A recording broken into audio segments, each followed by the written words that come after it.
Your time starts now. I thought that the genre was ready for a refresh. It is Olympic level cookery with the most decorated chefs we could find. For a decade, she redefined what a food competition show could be, bringing curiosity, global perspective, and a deep respect for the craft of cooking to television. Now, Padma Lakshmi is back in the arena with a fresh twist on the Culinary Showdown. In America's Culinary Cup, the contestants aren't up-and-comers. They're already among the most accomplished chefs in the country. And Padma is here with us live to tell us more about it before episode 2 drops tomorrow night. First of all, congratulations. I know you have done so much to make this show become a reality. Yeah, I mean, I'm so excited for everyone to finally see it. It was a lot of fun to create this show and just, what would I do? What would I include? What would I leave behind? I just wanted to make a fresh show that evolved with the way television has evolved. And it was so much fun to create this show. I mean, we had a ball the whole time. Yeah, both Heather and I, we got a chance to watch the first episode, and there was so much energy. Yeah. You just didn't know what was going to happen next. How is this show different from other cooking shows? Well, the $1 million is a big one. that I mean, one. it's twice as much as has ever been given in culinary competition history. And that brings out a lot of people who would never consider being on a reality show. But the biggest way that it's different is that we're not formatted. It's not a formatted show. So you never know from week to week what you're going to see. Instead, we designed the show around 10 culinary commandments. These are the 10 principles or qualities that we think every world-renowned chef should master, and that's what we do. So one week it could be 2 challenges, another week it could be 5. You never know what's going to happen. We just base how we're going to test the chefs based on what's right for that culinary commandment. And then, of course, we have a point system as well, so the audience can play along. It's like sports.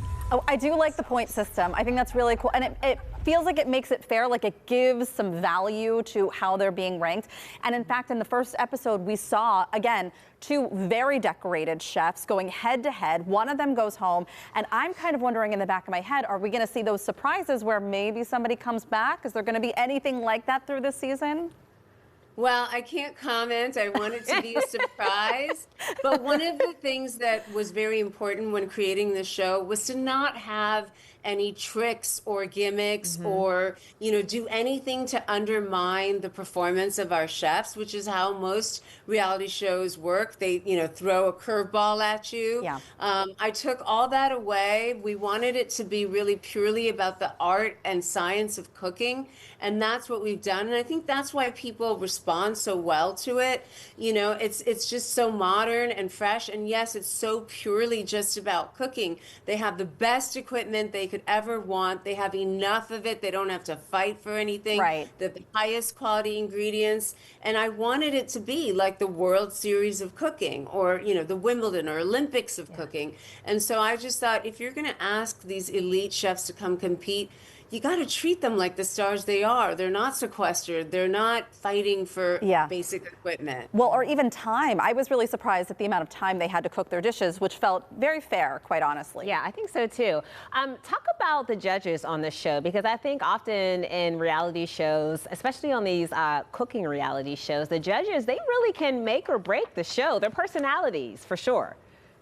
Sure. I mean, I'm very lucky in that I have 2 chefs who are so respected by everyone in their industry. We have Wiley Dufresne, who, is sort of the Luke Skywalker of molecular gastronomy. We have Michael Cimarusti from Providence in LA, who just received his 3rd Michelin star after 20 years. He was also voted by his peers as chef's choice. That's a very hard accolade to have. I needed 2 judges that would inspire fear and respect in these high caliber chefs who are competing. But we also have great guest judges. We have the best chef, best pastry chef in the world, Nina, from France. We flew her in, and you should have seen the chef's eyes pop out. We have Daniela Soto Inez, who is a Mexican-American chef, who is also the best female chef, youngest woman to have that accolade. We have Eric Repair, who is known as one of the finest French chefs cooking in New York, in the whole world. And there's lots of people, Suzanne Goin, Asma Khan, you name it, Roy Choi. We have a really exciting bunch. And I think that also ups the game and excitement for our competitors. Well, and you too. I mean, it's amazing to see you behind all of this. I was going to ask you about being a super taster, but I was just told that we're out of time. But I think it's amazing. And honestly, we're very excited to see what comes next. Oh, thank you. I'm so proud of this show. Please watch. I can't wait for you guys to see what happens. Okay. Right. Thank you so much. Very cool. Take care. Bye. Another height in my career. I am just can't. Episode 2 of America's Culinary Cup is tomorrow night right here on KDKA at 9:30. Yeah, if you weren't able to catch the premiere, you can stream it now on Paramount Plus. For more information about the show and the contestants, just go to PittsburghTodayLive.com. I had so many questions. We should also mention she is coming into town in just a couple of weeks here in Pittsburgh, so we'll share some information on that soon too.